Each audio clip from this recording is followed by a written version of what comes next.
NetsBoy, so let's hear what he has to say. His name is NetsBoy, he thinks the world is all over when the Nets just can't play. What up, Net fans? NetsBoy here, bringing your latest in your Brooklyn Nets news. Okay, so the season is underway, and the Nets are actually, NetsBoy predicted, 2-2. I'm so proud of myself for predicting that the Nets would be 2-2 the first 4 games of the season. Or should I just say I'm more impressed or proud that the fact the Nets are actually something that I think that they are. The Nets are 2-2 with wins over the Knicks, buzzer beater. Well, not quite a buzzer beater, but a game-winning shot by Caris LeVert, and a great dominating victory against the Cavaliers, with a tough loss to the Pistons. And then that Pacers game, I'm not even going to spend a lot of time talking about that Pacers game because that was just a disaster. But I expect the Nets to be 2-2 the first 4 games, and they actually are. First impression of the Nets after the first 4 games is actually, for the first time ever, pretty much what I expected. They're an exciting team. They got a lot of good, young, talented players that could take the next level. And, you know, Caris LeVert, to me, has probably been the biggest storyline. I know he didn't have a great game against the Cavs, but the first 3 games, he was averaging almost about 27 points a game, and had back-to-back 28-point performances, including that game-winning shot against the Knicks, which was not the most impressive game winner in the world. It was a tough layup, but still, either way, it was a game winner, and as a redemption after that terrible mess-up in the first game against the Pistons. I mean, that Pistons game was very frustrating to watch. First and foremost, they really should have won that game. They had so many chances down the stretch, and what Caris LeVert, to lose the ball the way he lost the ball down the stretch, and he said after he hit the game winner against the Knicks, I owed them one. I owed everyone one after I blew it, and there's nothing that gets me more frustrated than when you have a chance to take the lead or tie the game, and you can't even get the shot off. Like, write up a play or figure something out and execute to get the shot off. Whether you make it or not, whatever, but you got to give yourself a chance. Instead, he spins around, tries to do fakes, doesn't get anything, loses the ball out of bounds, and what a surprise, the Nets lose. They don't even get a chance to take a game-winning or game-tying shot. Because that last shot at the end by Joe Harris was completely irrelevant. There was no chance that was going to go in or anything like that. But so the Pistons, the Pistons are going to be an interesting team this year because they should be a playoff team. But looking at that team, it's just there's something off about them that I don't know about. I think they'll probably be in the playoff conversation, and they should make the playoffs in the weak East, but there's just something off about that Pistons team.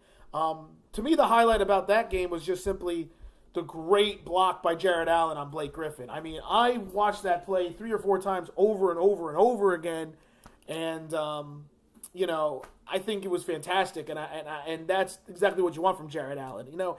Jared Allen, he's averaging a double-double to start off the season. I think, NetsDog.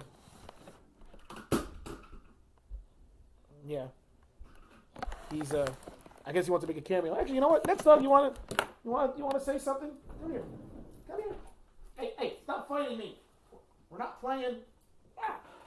Oh, what up, Nets fans? NetsDog 2.0 here, making his second appearance.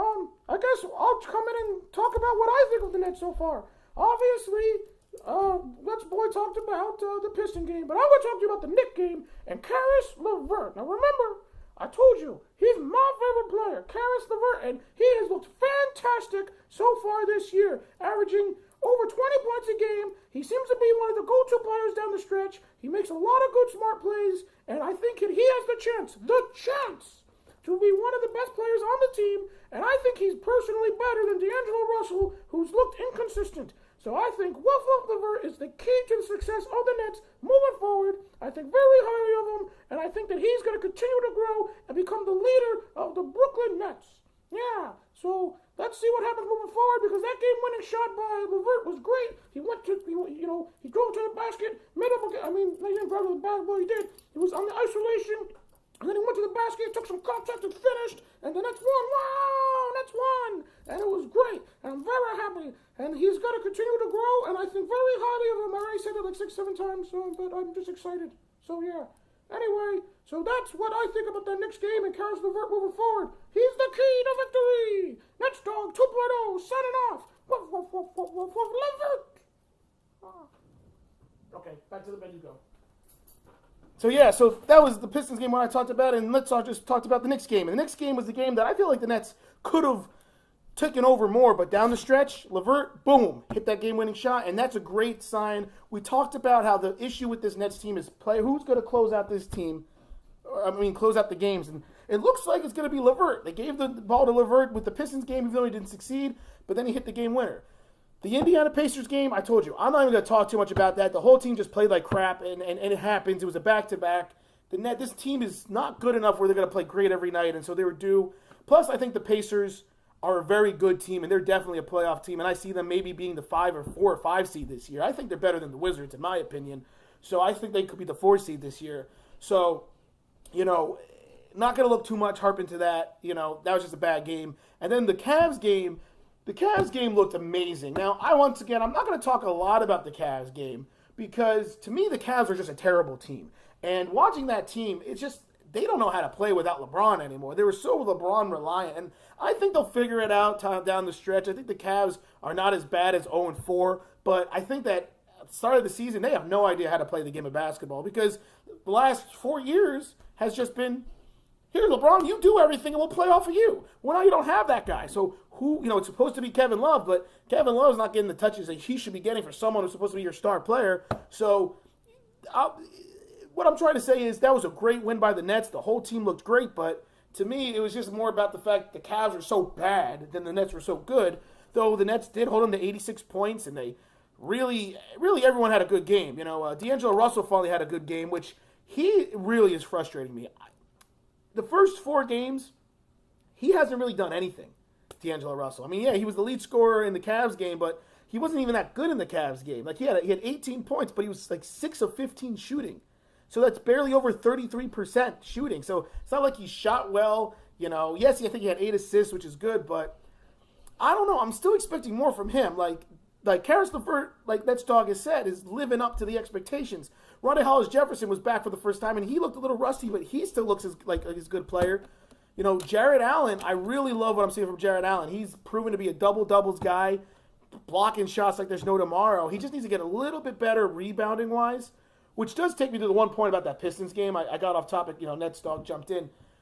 Why wasn't Kenneth Faried playing? And why isn't he playing at all? I get it. I get you like Jared Dudley, and you like, you're going to obviously play, Rondae Hollis-Jefferson now as he's back, and Krurik's was in the rotation. But especially in that Pistons game when the Nets kept on getting out-rebounded, why would you not put in one of your best rebounding players in Kenneth Faried? And it's the ongoing thing. If you were going to tell me that Kenneth Faried was going to be the odd man out in that front court, I would have thought you're nuts, but he is. And I think a lot of it has to do with the fact that Kenneth Faried is not an offensive-minded player. He's a rebounding energy guy. And if you look at the Nets team, what do the Nets love to do? They love those forwards who can stretch the floor. Jared Dudley is now the starting power forward stretching the floor because he can make the three-point shot. Krurik's was someone who could do that. Rondae Hollis-Jefferson, maybe you may not be able to stretch the floor, but he's athletic and quick enough, and he's a playmaker. He can actually put the ball on the floor, and I think that's what they want. I think they want a 4. Kenny Atkinson likes playing a 4 who can either stretch the floor and shoot threes or be a playmaker like Rondae Hollis-Jefferson and put the ball on the floor and make things happen.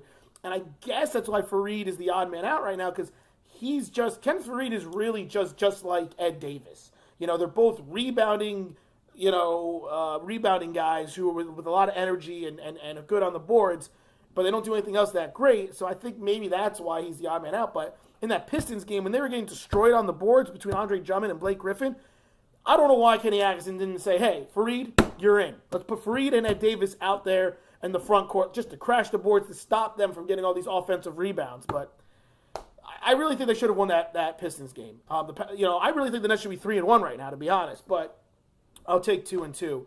But like I said, the Cavs game was good. Overall, this team looks what I expected. I love what I see from Karis LeVert. I love what I'm seeing from Jarrett Allen. I really like the players that the Nets picked up. Sebastian Napier. Yeah, Shabazz Napier. I was going to say Sebastian Telfair for a second. What a joke of a player he is. Shabazz Napier looks very good in his Nets debut. Rondae Hollis-Jefferson looks good. He looks good. I really love what I've seen from Ed Davis. All the new guys have looked good. Jared Dudley's looked good. The whole team's looked good. There's not one player at this point that I'm going to say has really disappointed me, except for maybe D'Angelo Russell, because I just expect more from him, and I haven't really seen it. But it's early, and I think if you're a Nets fan, I think you're pretty pleased with the 2-2 start. And yeah, let's see what happens now. So let's know. Moving forward now, the next couple games, though, things get pretty tough for the Nets. Friday night, game against the Pelicans in New Orleans, that's a loss. Then they got this great home game against the Warriors. Come on now, that's a loss. Then they got the Knicks at Madison Square Garden. I think the Knicks are going to be pretty angry that they lost to the Nets, and I think they're going to come into play.